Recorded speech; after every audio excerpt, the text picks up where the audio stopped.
बिस्मिल्लाहिर्रहमानिर्रहीम। Welcome students to another video lecture. और आज हम लोग सेकेंड ईयर से अपना नेक्स्ट लेक्चर जो है वो स्टार्ट करेंगे। जैसा कि आपको मालूम है कि हमने coordination and control chapter number 17 जो था वो स्टार्ट किया हुआ था और हमने लास्टली जो है थायराइड ग्लैंड पढ़े थे। तो आज हमारा जो टॉपिक है वो है पैराथायराइड ग्लैंड। तो लेट्स स्टार्ट पैराथायराइड ग्लैंड्स। सबसे पहले तो हम लोग सबसे पहले हम लोकेशन की बात करेंगे कि पैराथायराइड ग्लैंड्स कहाँ पे होते हैं। अगर आप नेक्स्ट डेस्क की डायग्राम देखें, नेक्स्ट ये देखें, ये हमारे पास पहली बात तो ये है कि ये चार इसके जो हैं ये ग्लैंड्स होते हैं और ये कहाँ पे होते हैं, posterior lobe of the lateral lobes of thyroid gland. Basically ये जो आपके सामने डायग्राम नज़र आ रही है ये थायराइड ग्लैंड्स हैं और ये थायराइड ग्लैंड में पीछे करके, पोस्टीरियर का मतलब पीछे करके, ये चार जो हैं यूजुअली ह्यूमन के अंदर होते हैं और इन्हीं को ही यानी हम यूँ कह सकते हैं कि पैराथायराइड ग्लैंड्स आर एम्बेडेड यानी धंसे होते हैं किसके अंदर, थायराइड ग्लैंड में। और इनकी तादाद कितनी होती है, यूजुअली 4 होती है। तो these glands are called as parathyroid glands. Parathyroid glands के बारे में सबसे पहले इसके जो हार्मोन्स हैं कौन कौन से हैं, इसके अंदर हम जो हार्मोन पढ़ेंगे पैराथॉर्मोन हार्मोन है जी। तो जैसे कि हम लोगों ने थायराइड ग्लैंड का पढ़ा था, उसमें थायरॉक्सिन और कैल्सीटोनिन प्रोड्यूस होते हैं, इसमें पैराथॉर्मोन हार्मोन जो है ये प्रोड्यूस होता है। कीवर्ड यानी जब भी आप किसी टॉपिक को याद रखते हैं तो सबसे पहले आप कीवर्ड याद कर लिया करें ताकि उसके बारे में लिखना आसान हो जाए। मिसाल के तौर पे इसका कीवर्ड क्या है, इसका कीवर्ड ये है कि इंक्रीज़ ब्लड कैल्शियम। यानी ये जब भी हार्मोन पैराथॉर्मोन हार्मोन जो भी रिलीज़ करता है तो ये हमेशा ब्लड के अंदर कैल्शियम की मिकदार को बढ़ाता है। अब वो जो हमने पढ़ा था कैल्सीटोनिन, वो हमेशा ब्लड में कैल्शियम की मिकदार को कम करता है, यानी ये आप कह सकते हैं ये एंटागोनिस्टिक है कैल्सीटोनिन का। अब देखें ये इंक्रीज़ करता है ब्लड कैल्शियम को, ठीक है। तो इसका मतलब ये फिर स्टार्ट कब होगा जी, नेक्स्ट स्टार्ट ये अब तब होगा कि व्हेन ब्लड कैल्शियम इज़ जो है लो। जब ब्लड कैल्शियम जो है वो लो होगी तब ये स्टार्ट होगा।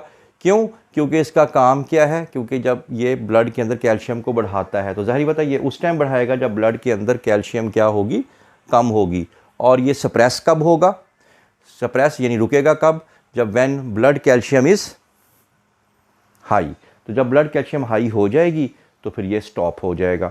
तो ये देखिए आपने कीवर्ड से आपने देख लेना है कि ब्लड कैल्शियम को बढ़ाता है, तो बढ़ाएगा तभी बढ़ाएगा ना जब ब्लड के अंदर कैल्शियम की मिकदार क्या होगी, कम होगी। और जब ब्लड में कैल्शियम की मिकदार बढ़ जाएगी तो ये बनना बंद हो जाएगा, सप्रेस हो जाएगा। तो ये ऑटोमेटिकली आप इसमें लिख सकते हैं। उसके बाद नेक्स्ट अगर हम लोग देखें एबनॉर्मेलिटी की बात करते हैं। एबनॉर्मेलिटी के बारे में मैंने आपको कल भी बताया था कि एबनॉर्मेलिटी कहते हैं ओवर या अंडर सिक्रीशन को। जब भी हार्मोन्स अपने ऑप्टिमम लेवल से ज़्यादा या कम प्रोड्यूस होते हैं उसको हम लोग बोलते हैं एबनॉर्मेलिटी। तो एबनॉर्मेलिटी के अंदर इसमें सबसे पहले हम लोग क्या पढ़ रहे हैं, अंडर एक्टिविटी। अंडर एक्टिविटी का मतलब यानी जब ये कम प्रोड्यूस होगा। तो अब ज़ाहिर बात है जब ये कम प्रोड्यूस होगा तो ज़ाहिर बात है तो क्या होगा, ब्लड के अंदर कैल्शियम क्या हो जाएगी, कम हो जाएगी, क्योंकि इसने बढ़ाने के लिए आना था। तो ये प्रोड्यूस नहीं हो रहा तो लिहाजा लो ब्लड कैल्शियम। और आप पढ़ चुके हैं तो इसकी वजह से क्या हो जाता है, मस्कुलर टेटनी। आप पढ़ चुके हैं कि जब ब्लड के अंदर कैल्शियम की मिकदार कम होती है तो एक बीमारी बनती है जिसको हम कहते हैं मस्कुलर टेटनी, जो कि आप प्रीवियस मसल वाले चैप्टर में पढ़ चुके हैं। अब आ गया ओवर एक्टिविटी। अब ज़ाहिर बात है ये अब ज़्यादा प्रोड्यूस होगा तो उसको क्या बोलेंगे, ओवर एक्टिविटी। तो ओवर एक्टिविटी में क्या करेगा, ये ब्लड के अंदर कैल्शियम की मिकदार को बहुत ज़्यादा बढ़ा देगा। तो उसके लिए में नंबर 1 ये देखें, सबसे पहले क्या होगा, डीमिनरलाइजेशन हो जाएगी। क्यों? क्योंकि इसने क्या करना था, इसने ब्लड के अंदर कैल्शियम को बढ़ाना था। कहाँ से लेके आएगा, हड्डियों से लेके आएगा और ब्लड में कैल्शियम को बढ़ा देगा। तो हड्डियाँ क्या हो जाएंगी, वो उनमें डीमिनरलाइजेशन हो जाएगी, मिनरल्स निकलना शुरू हो जाएंगे। सिमिलर टू रिकेट्स, हड्डियाँ वीक हो जाएंगी रिकेट्स की तरह की। किडनी स्टोन्स, और आपको पता है जब किडनी का जो है कि ब्लड के अंदर कैल्शियम का लेवल बढ़ जाता है तो कैल्शियम से मुतल्लिका जो स्टोन्स हैं वो बनना शुरू हो जाते हैं और ये फैटल भी, मोलिक भी हो सकता है। तो ऑटोमेटिकली जो है वो कनेक्शंस जो हैं प्रीवियस चैप्टर से जुड़ते जा रहे हैं। तो हमें कुछ भी इसमें याद करने की ज़रूरत नहीं है, सब चीज़ कंसेप्चुअल चल रही है। इसके बाद नेक्स्ट हमारे पास एक और हार्मोन आ गया, आइलेट्स ऑफ लैंगरहैंस, जो कि ये ख़ास तरह के सेल्स हैं जो कि पेंक्रियाज के अंदर होते हैं। और पेंक्रियाज आपको पता है इसका डाइजेशन के साथ भी एक्सोक्राइन फंक्शन भी होता है, लेकिन हम क्योंकि पढ़ रहे हैं एंडोक्राइन, तो आइलेट्स ऑफ लैंगरहैंस जो हैं ये इसके अंदर ख़ास तरह के सेल्स हैं जो ख़ास तरह के हार्मोन्स प्रोड्यूस करते हैं। इसी के बारे में हम पढ़ेंगे। सबसे पहली बात तो ये है कि ये इनका नाम जो है ये क्यों रखा गया है। ये जर्मन फिजिशियन थे 1869 के अंदर, पॉल लैंगरहैंस, इन्होंने इनको डिस्कवर किया था, इनके बारे में बताया था। और ये सेल्स जो हैं आइलेट्स ऑफ लैंगरहैंस ये पेंक्रियास का 1 to 2% होते हैं सिर्फ। अब फिर वही वाली बात आ गई इसमें, अंडर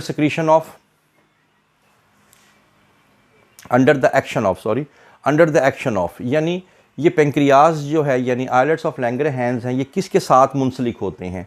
इनके 3 जो है जिन हार्मोन्स जो हैं इनके साथ अटैचमेंट होती है, ACTH एड्रीनोकॉर्टिकोट्रॉफिक hormone, STH somatotrophin hormone और ब्लड ग्लूकोज लेवल। देखें असल में जो आइलेट्स ऑफ लैंगरहैंस हैं इनसे जो हार्मोन्स निकलते हैं वो ब्लड, आपने इसका कीवर्ड याद रखना है इसका भी कि इसका ब्लड ग्लूकोज के साथ ताल्लुक़ है, ठीक है। यानी इसमें कुछ हार्मोन ऐसे होंगे जो कि ग्लूकोज के लेवल को बढ़ाएंगे ब्लड के अंदर, और कुछ हार्मोन इसमें ऐसे होंगे जो ब्लड के अंदर ग्लूकोज के लेवल को कम करेंगे। तो ये आपने इसमें बताना है। मिसाल के तौर पे ये सेल्स हैं आइलेट्स ऑफ लैंगरहैंस के जी। अब इसमें सबसे पहले एक तरह के सेल्स इसमें ऐसे हैं जो ज़्यादा मिकदार में हैं, यानी लार्ज नंबर ऑफ सेल्स हैं, और कुछ सेल्स ऐसे हैं जो स्मॉल नंबर ऑफ सेल्स हैं। यानी अब हमारे पास आइलेट्स ऑफ लैंगरहैंस की 2 इकसाम बन गई, लार्ज सेल्स और स्मॉल सेल्स। अब लार्ज सेल्स में अल्फ़ा सेल्स हैं जो ज़्यादा मिकदार में हैं और ये प्रोड्यूस करते हैं ग्लूकेगॉन, ठीक है, ये एक हार्मोन प्रोड्यूस करते हैं। इसी तरह स्मॉल नंबर में बीटा सेल्स आते हैं और बीटा सेल प्रोड्यूस करते हैं इंसुलिन। ठीक होगी बात। तो अब समझ में ये आई बात कि आइलेट्स ऑफ लैंगरहैंस में 2 तरह के सेल्स आ जाएंगे, लार्ज नंबर और स्मॉल। लार्ज नंबर में जो हैं वो अल्फ़ा सेल, स्मॉल नंबर में बीटा सेल्स। तो अल्फ़ा सेल्स MCQ में याद रखेंगे ग्लूकेगॉन है, और दूसरा कौन सा आ जाएगा, इंसुलिन। अब इसमें इंसुलिन क्या करती है। इंसुलिन का इसमें सबको पता है कि ये ब्लड में ग्लूकोज का लेवल क्या करती है, कम करती है, ठीक है। तो फिर स्टार्ट कब होगी, स्टार्ट ये पैदा तब होगी जब ब्लड के अंदर ग्लूकोज का लेवल ज़्यादा हो जाएगा, और ये बंद कब होगी इंसुलिन, जब ब्लड में ग्लूकोज का लेवल कम हो जाएगा। तो ये डिप्रेस ग्लूकोज लेवल, यानी कि इसका काम ये है कि ये ब्लड के अंदर ग्लूकोज के लेवल को कम करती है।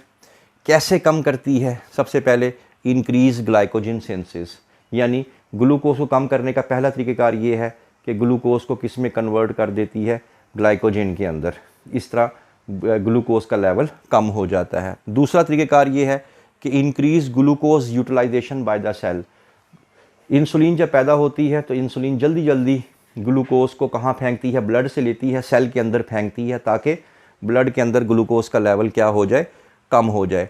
Conversion into lipids and proteins, ये भी एक तरीक़ाकार है कि फ़ौरी तौर पे ग्लूकोज को लिपिड्स और किस में कन्वर्ट करना शुरू कर देती है, प्रोटीन्स में, ताकि इसकी हर एक कोशिश ये है कि चाहे ग्लूकोज ग्लाइकोजन बन जाए, चाहे ग्लूकोज लिपिड और प्रोटीन बन जाए, चाहे ग्लूकोज जो है सेल में चली जाए लेकिन ब्लड से कम हो जाए। तो ये हर वो तरीक़ेकार। और इसी तरह inhibit the hydrolysis of glycogen and lipids and muscles, यानी लिवर और मसल के अंदर जो ग्लाइकोजन ऑलरेडी मौजूद है उसको वापस ग्लूकोज में आने ना दे। यानी इसका सारा वो काम ये है कि ये ग्लूकोज के लेवल को कम करती है, ग्लूकोज को ग्लाइकोजन में कन्वर्ट करती है, और जो ग्लाइकोजन बनी होती है उसको ग्लूकोज बनने नहीं देती। ग्लूकोज को ग्लाइकोजन में कन्वर्ट करना, ग्लूकोज को लिपिड में कन्वर्ट करना, ग्लूकोज को प्रोटीन में कन्वर्ट करना, ताकि ब्लड के अंदर ग्लूकोज का लेवल कम हो जाए।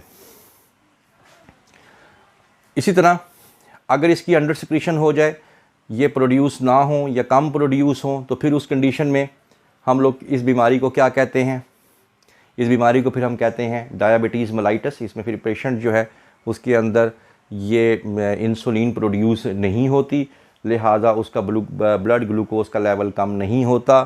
तो ये इसमें आप लोगों ने बता देना है। इसके सिम्टम्स क्या होंगे? फिर पेशेंट को जो डायबिटिक होता है उसके ब्लड के अंदर ग्लूकोज का लेवल ज़्यादा रहेगा, उसके यूरिन के अंदर शुगर आना शुरू हो जाएगी, उसका ब्लड का ऑस्मोटिक बैलेंस जो है वो डिस्टर्ब होगा, ज़ाहिर बात है सल्यूट फिर रहा है उसके अंदर। डीरेंजमेंट ऑफ नर्वस सिस्टम, ये नर्वस सिस्टम के अंदर प्रॉब्लम्स क्रिएट करेगा, हाई ब्लड ग्लूकोज। इसी तरह जो टॉक्सिक मेटाबोलाइट्स होते हैं, ये बड़ी इंपॉर्टेंट लाइन है, फ्रॉम फैट्स एक्यूमुलेशन। अब होता ये है, ये समझने वाली बात है कि जब हम लोग बॉडी में हमारे फ़ैट्स बनती है, सबके बनती है, तो फ़ैट्स जो होती हैं उनको तोड़ दिया जाता है, और तोड़ने के लिए आपको पता है एनर्जी चाहिए होती है, ठीक है ना। तो जब ग्लूकोज ही जो है वो सेल के अंदर जाएगी ही नहीं, दाखिल ही नहीं होगी, क्यों? इंसुलिन ही नहीं बन रहा।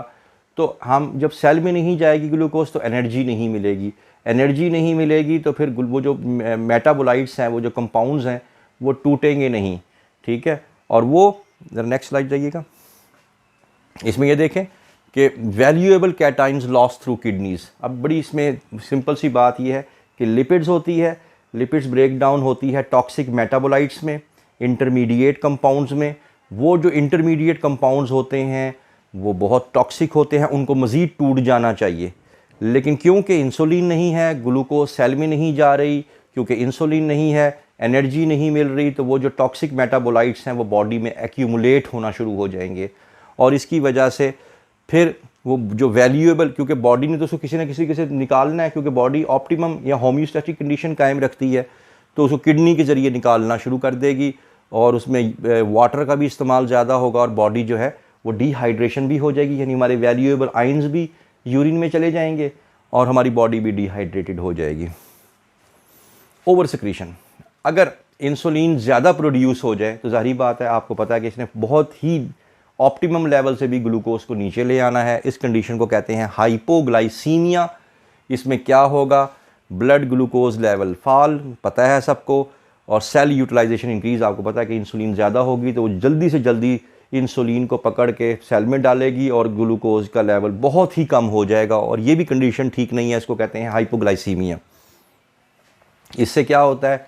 ये आपके नर्व्स एंड मसल्स फंक्शनिंग को डिस्टर्ब कर देता है। दूसरा हार्मोन जो कि अल्फा सेल्स प्रोड्यूस करते हैं, उनका नाम है ग्लूकेगॉन। ये उसका एंटागोनिस्टिक है, एंटागोनिस्टिक टू इंसुलिन, यानी ये इंसुलिन, अगर इंसुलिन ब्लड में ग्लूकोज को कम करता है तो ग्लूकेगॉन जो है वो इसको बढ़ाता है। किसको बढ़ाता है? ग्लूकोज के लेवल को। तो causes increase in blood glucose. अब वही काम जो उसने किए थे वो उल्ट करना शुरू कर दें। ये ग्लाइकोजन को किस में कन्वर्ट कर देता है? ग्लूकोज को, ताकि ब्लड में ग्लूकोज का लेवल बढ़े, ठीक है। Also increase fats. उसने क्या किया था? उसने ग्लूकोज को किस में कन्वर्ट किया था? लिपिड और फैट में। ये क्या करता है? ये फैट को उठा के दोबारा किस में कन्वर्ट कर देता है? ये कर देता है ग्लूकोज में। और इस फिनोमेना को कहते हैं ग्लूकोनियोजेनेसिस। यानी अगर ग्लूकोज नॉन कार्बोहाइड्रेट सोर्स से बन रही हो, फैट एक नॉन कार्बोहाइड्रेट चीज़ है, लिपिड है, तो उससे जब ग्लूकोज बनती है तो उस फिनोमेना को बोलते हैं ग्लूकोनियोजेनेसिस। अब इसके बारे में ये बताया गया है कि ग्लूकेगॉन एबनॉर्मेलिटीज़ आर रेयर, होती तो नहीं है इतनी बहुत ज़्यादा, लेकिन अगर ट्यूमर पैदा हो जाए ऑन द अल्फ़ा सेल्स, यानी अगर अल्फ़ा सेल्स के अंदर ट्यूमर आ जाए। अब अल्फ़ा सेल्स क्या थे? अभी आप पढ़ चुके हैं कि ग्लूकेगॉन जो है वो प्रोड्यूस होता है जब अल्फ़ा सेल, जारी बात है, जब बढ़ेगा तो क्या होगा? तो ग्लूकेगॉन ज़्यादा प्रोड्यूस होगी। ग्लूकेगॉन ज़्यादा प्रोड्यूस होगी तो ग्लाइकोजन किस में कन्वर्ट हो जाएगी? ग्लूकोज में, क्योंकि इसने बढ़ाना है, ठीक है। तो high glucagon production, high blood glucose, तो ज़ाहिर बात है इससे डैमेज कौन से हो जाएंगे? Beta cell. क्यों? क्योंकि बीटा सेल ने इंसुलिन प्रोड्यूस करनी है, उसको उस ग्लूकेगॉन हाई हो गया, उसमें ट्यूमर पैदा हो गया, उसमें कैंसर पैदा हो गया, वो बढ़ाता जाएगा, तो इंसुलिन ने उसको क्या करना है? कम करते जाना है। तो उससे क्या होगा कि जो अल्फ़ा सेल थे वो तो वैसे ही ट्यूमर का शिकार हो चुके हैं, लेकिन क्योंकि अभी हमारे जो बीटा सेल है वो नॉर्मल है, वो बार बार ग्लूकोज को कम करने के चक्कर में लगे रहेंगे और अल्टीमेटली बीटा सेल जो हैं वो डैमेज हो जाएंगे, ठीक है। तो इस कंडीशन को अगर हम कहते हैं कि अगर जो है अल्फ़ा सेल्स के अंदर ट्यूमर पैदा हो जाए तो इस कंडीशन को कहते हैं ग्लूकेगोनोमा बोलते हैं उसको। लेकिन अगर बीटा सेल में अगर ट्यूमर आ जाए, ये तो कोर्स में नहीं है वैसे, उसको बोलते हैं इंसुलिनोमा, उसको हम लोग बोलते हैं। तो ये चीज़ें दोनों में आ जाएंगी। Thanks for watching. I hope that you have understood the lecture today. For more interesting videos, please stay connected with us. Thank you.